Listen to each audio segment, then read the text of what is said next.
Hello students, welcome back to the virtual class OCM chapter number 2 and this is the chapter about the business services and we have started understanding the first business service and that is the insurance. In the yesterday's session guys we understood about the life insurance and the first type of general insurance and that is the transit insurance. Today we are going to conclude the general insurance itself and then the types of insurance will be completed. Guys, general insurance has three types. ત્રણ ટાઈપમાં general insurance વહેંચાયેલું છે. પહેલું આપણે શીખી ગયા transit કે જ્યારે પણ આપણે ગુડ્સને one place to another place transmit કરી રહ્યા છીએ, જ્યારે ટ્રાન્સપોર્ટ કરી રહ્યા છીએ, at that time if in the way in between the midway જો કદાચ એક ગુડને કોઈ ડેમેજ થાય છે ધેન વોટ, તો એ સમયે આપણે ગુડ્સની ફાઇનાન્શિયલ સિક્યોરિટી કવર કરીએ છીએ. આજના સેશનમાં આપણે સેકન્ડ ટાઈપ સ્ટાર્ટ કરીએ છીએ, that is the fire insurance. કે ડ્યુ ટુ ફાયર જો કદાચ તમારા સ્ટોકને, તમારી પ્રોપર્ટીઝને, તમારા વેલ્યુએબલ્સને કોઈ ડેમેજ થાય છે તો એટ ધેટ ટાઈમ તમને કઈ રીતના ફાઇનાન્શિયલ કમ્પેન્સેશન મળશે. તો the meaning of fire insurance means to compensate full or partial loss of property due to fire. ફાયરને કારણે કદાચ તમારી પ્રોપર્ટીને પાર્શિયલ અથવા તો ફૂલ ડેમેજ થાય છે. ફાયરને કારણે તમારી કોઈ પણ પ્રોપર્ટીને પાર્શિયલ અથવા તો ફૂલી ડેમેજ થાય છે તો એનો જે ફાઇનાન્શિયલ લોસ છે બરાબર એનું કમ્પેન્સેશન તમને મળશે.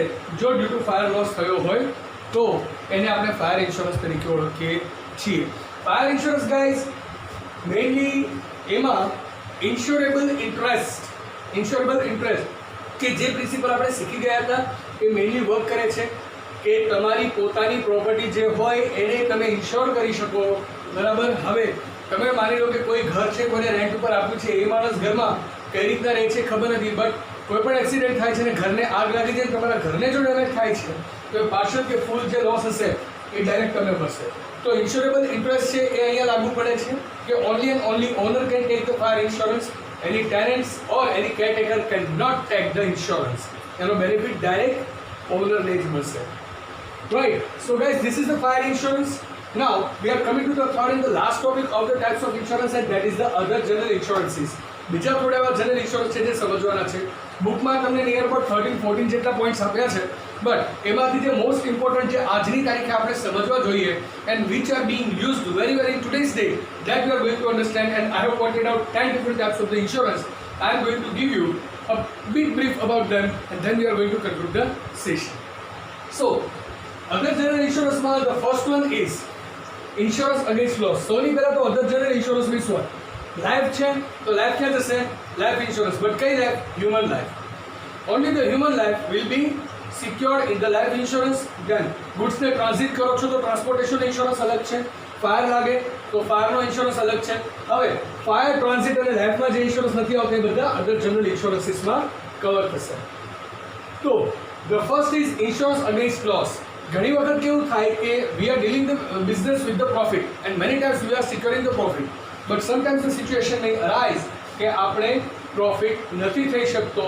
બરાબર છે, આપણે બેક ટુ બેક પ્રોફિટેબિલિટી જો મેન્ટેન કરતા હોઈએ ને તો એક માર્કેટમાં ક્રેડિટ હોય કે ચલો ભાઈ આ કંપની ઓલવેઝ પ્રોફિટ જ કરે છે, તો જે પ્રોફિટ મેકિંગ કંપની છે એ લોકોને ઇન્સ્યોરન્સ કંપનીઝ અલગથી એક ઓફર આપે છે insurance against loss.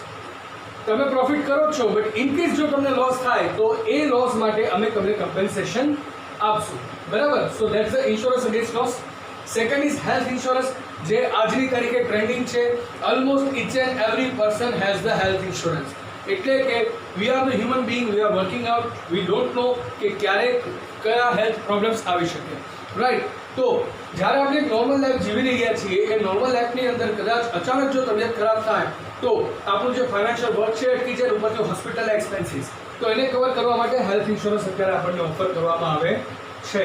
Right, we guys use health insurance so that બે બેનિફિટ થશે. પહેલું કે આપણી હેલ્થ ખરાબ હોવાને કારણે આપણે જે ફાઇનાન્શિયલ એક્ટિવિટી નથી કરી શકતા તો ફાઇનાન્શિયલ લોસ ના આવે, અને બીજી વસ્તુ કે હોસ્પિટલના જે એક્સપેન્સીસ છે એ એક્સપેન્સીસ પણ કવર થઈ જાય. Then the third is the insurance against theft. કોઈ પણ એવી પ્રિશિયસ વસ્તુઓ હોય કે જે ખૂબ જ વેલ્યુએબલ હોય અથવા તો એન્શિયન્ટ ટાઈમના એન્ટિક્સ છે, બરાબર, આ બધી વસ્તુ છે જેની વેલ્યુ ખૂબ હોય ને એ બધી ચોરાવાની મેક્સિમમ ચાન્સીસ હોય છે. Right, the chances, the risk of being theft of that things, right, it is quite possible and quite higher. So insurance against theft shows કે જ્યારે પણ આવા કોઈ વેલ્યુએબલ્સ તમારી પાસે છે, બરાબર, અથવા તો આવા કોઈ એન્ટિક્સ છે, તો એની જે અત્યારે માર્કેટ વેલ્યુ છે એ માર્કેટ વેલ્યુ તમને ઇન્શ્યોર કરી દે. ઇન કેસ જો એ વસ્તુ ચોરાઈ જાય, બરાબર, તો એના થેફ્ટની માટે તમને સામે કમ્પેન્સેશન મળી શકે છે. Then the fourth one is the animal insurance. This insurance is specially for the people who are dealing with the animal rearing, right? Animal rearing no business જે લોકો કરે છે, જે લોકોનું પ્રોફેશન છે કે એનિમલ્સને પાળવા, પશુપાલન જેને આપણે ગુજરાતીમાં કહીએ છીએ, તો એની માટે છે. Because animals are there big asset, right? અને એનિમલનો યુઝ કરીને જ એ લોકો પોતાનો રોજગાર ચલાવે છે, એ લોકો પોતાનું જીવન ચલાવે છે, right? They are making the survival of the life using the animal only. So આવી રીતનો જો કોઈ ટ્રેડમાં રોકાયેલો માણસ હોય કે જે એનિમલ રેરિંગનો એનિમલ રેરિંગ જે છે એનું પ્રોફેશન છે, તો એની માટે એનિમલ ઇન્સ્યોરન્સ આપવામાં આવે કે કદાચ જો એનિમલને કંઈ થાય છે, બરાબર, એનિમલનું ડેથ થાય છે, તો નવા એનિમલને બાય કરવા માટે એ માણસને ફાઇનાન્શિયલ કમ્પન્સેશન મળી રહે કે જેથી એનું સર્વાઈવલ કન્ટિન્યુ કરી શકે, right? Then the fifth is the group insurance. Group insurance is basically taken for the whole group of the people. Factories છે, બરાબર, તો ફેક્ટરીઝમાં જેટલા વર્કર્સ છે બધા જ વર્કર્સનો એક સાથે ગ્રુપ ઇન્સ્યોરન્સ લઈ લેવામાં આવે કે સે ફોર એક્ઝામ્પલ કોઈ પણ એક્સિડન્ટ થાય છે ને કોઈને કંઈ થયું તો એ ગ્રુપ ઇન્સ્યોરન્સની અમાઉન્ટમાંથી એને ફાઇનાન્શિયલ કમ્પન્સેશન આપી શકાય. સેમ વે આજની તારીખે ન્યૂ ટ્રેન્ડ છે કે આપણે સ્કૂલ્સમાંથી કે કોઈ પણ ઇન્સ્ટિટ્યુશન છે, બરાબર, એ જ્યારે ટ્રાવેલિંગ કરે છે તો એક બસમાં એક આખું ગ્રુપ જતું હોય છે, રાઈટ? કદાચ ના થવું જોઈએ, બટ કદાચ માની લો કે બસનો એક્સિડન્ટ થાય છે અને કોઈને કશું થઈ જાય છે, તો એ સમયે a group insurance is that works very well. It is the one way trip only, એટલે કે તમે એક ટ્રીપ માટે ઇન્સ્યોરન્સ લીધો, ટ્રીપ પૂરી થાય એટલે પૂરું થઈ ગયું, રાઈટ? તો એની ફિક્સ ટર્મ હોય છે, but the group insurance is taken for the group of the people. The sixth is the sports insurance. Sports person જે છે, સ્પોર્ટ્સ પર્સન એની માટે આ ખાસ ઇન્સ્યોરન્સ છે. હવે સ્પોર્ટ્સ પર્સન હોય કોઈ પણ, સે ફોર એક્ઝામ્પલ ક્રિકેટર છે, તો એના બોડીના એક પાર્ટ એના માટે ખૂબ જ ઇમ્પોર્ટન્ટ હોય છે, બરાબર? અથવા તો કબડ્ડી પ્લેયર છે, બરાબર, ટેનિસ રમે છે, કોઈ ફૂટબોલ રમે છે, કોઈ બેઝબોલ રમે છે, કોઈ બાસ્કેટબોલ રમે છે. આ દરેક સ્પોર્ટની અંદર બોડીના દરેક પાર્ટ ખૂબ જ ઇમ્પોર્ટન્ટ હોય છે. કદાચ while that person is playing અને કદાચ માની લો કે બોડીનું કોઈ ઓર્ગન ડેમેજ થયું, બરાબર, પાર્શિયલી ડેમેજ થાય તો હેલ્થ ઇન્સ્યોરન્સમાં કવર થઈ જશે કે જેનાથી એ રિકવર થઈ શકે, બરાબર. પણ જો એ પરમનન્ટ ડેમેજ થાય છે કોઈ પણ બોડીનો part, at that time further time he will not be able to play, તો એ સમયે એનું સર્વાઈવલ અટકી શકે, તો ત્યારે એને સ્પોર્ટ્સ ઇન્સ્યોરન્સ આપવામાં આવે કે તમે તમારા બોડી ઓર્ગન્સ છે એનો ઇન્સ્યોરન્સ કરાવેલો, બરાબર, કે ભાઈ માની લો કે while you are playing if anything happens and you lose your body part, right, અથવા તો એવું ડેમેજ થાય કે જેનાથી તમે ફ્યુચરમાં રમી ના શકો, તો એટ ધેટ ટાઈમ અમે તમને ફાઇનાન્શિયલ કમ્પન્સેશન આપી શકીએ. Seventh is the vehicle insurance.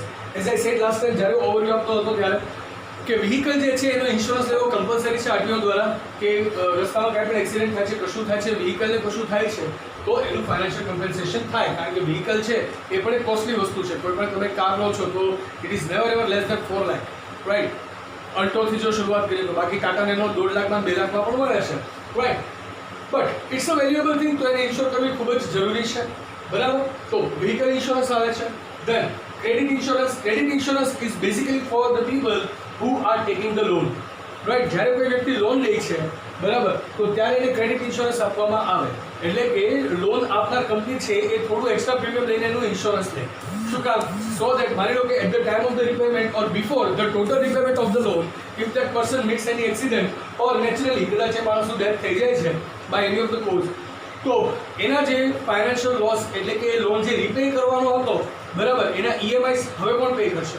તો ક્રેડિટ ઇન્સ્યોરન્સ લેવાથી શું થશે કે જે વ્યક્તિ લોન લે છે એ વ્યક્તિને ઇન્સ્યોરન્સ લેવામાં આવે છે. ઇનકેસ માની લો કે બિફોર રિપેઇંગ ધ લોન એનું ડેથ થાય છે, તો ઇન્સ્યોરન્સ કંપની એના બધા જ ઈએમઆઈ એક સાથે ક્રેડિટરને આપી દેશે. એટલે કે એને જે પ્રોપર્ટી પરચેસ કરી હશે એ પ્રોપર્ટી કોની રહેશે? એના ફેમિલી મેમ્બર્સની. અને એના ઈએમઆઈ કોણ પે કરશે? ઇન્સ્યોરન્સ કંપની બેંકને, રાઈટ? તો એ રીતના ક્રેડિટ જે છે બેંક પોતે સિક્યોર કરે એની માટે ક્રેડિટ ઇન્સ્યોરન્સ અવેલ કરતી હોય છે. The ninth is the accident insurance. Accident insurance basically એવા લોકો માટે કે જેની પાસે ટ્રાવેલિંગનો ખૂબ જ સ્કોપ હોય છે, જે ખૂબ જ ટ્રાવેલિંગ કરતા હોય છે, બરાબર. એક્સેસિવ ટ્રાવેલિંગવાળા માણસોએ ખાસ એક્સિડન્ટ ઇન્સ્યોરન્સ રાખે, કારણ કે the rods R full of the danger, the rods R full of the risk. ઘણી વખત એવું થાય કે આપણો વાંક ના હોય પણ સામેવાળો માણસ કઈ રીતના ચલાવીને આવે છે we don't know, right? But by anyways કોઈ પણ માણસનો એક્સિડન્ટ થાય છે તો એક્સિડન્ટમાં પાર્શિયલી એના બોડી ડેમેજ પણ થઈ શકે, ઓર માણસનું ડેથ પણ થઈ શકે. બટ એક્સિડન્ટ થાય છે તો એક પર્ટિક્યુલર કવર નક્કી હોય કે if you meet an accident તો 2 લાખ 4 લાખ એવા એક્સિડેન્ટલ ઇન્સ્યોરન્સીસ અવેલેબલ હોય છે, જે યુઝ્યુઅલી દરેક બેંકના ક્રેડિટ કાર્ડ આપતા હોય છે. Once you go to the petrol pump and fill up the petrol or the diesel using the credit card or debit card, તમારો ઇન્સ્યોરન્સ અવેલ થાય. દર 3 મહિને એક ટ્રાન્ઝેક્શન પેટ્રોલનો કરો એટલે તમારો એક્સિડેન્ટલ ઇન્સ્યોરન્સ ચાલુ હોય. રાઈટ. ઇવન ગવર્મેન્ટની જે જનધન યોજના છે એમાં પણ 2 લાખ રૂપિયાનો ઇન્સ્યોરન્સ કવર મળે છે. Then the last, insurance against the natural calamities. Oh My God movie તો આઈ ગેસ બધાએ જોયેલું છે. You all have seen the movie that is Oh My God, right? Now in that movie what is the issue? The act of God. That means the natural calamities છે બરાબર, એ generally કોઈ ઇન્સ્યોરન્સમાં cover થતી નથી, but yes એની માટે અલગથી insurance લઈ શકાય છે.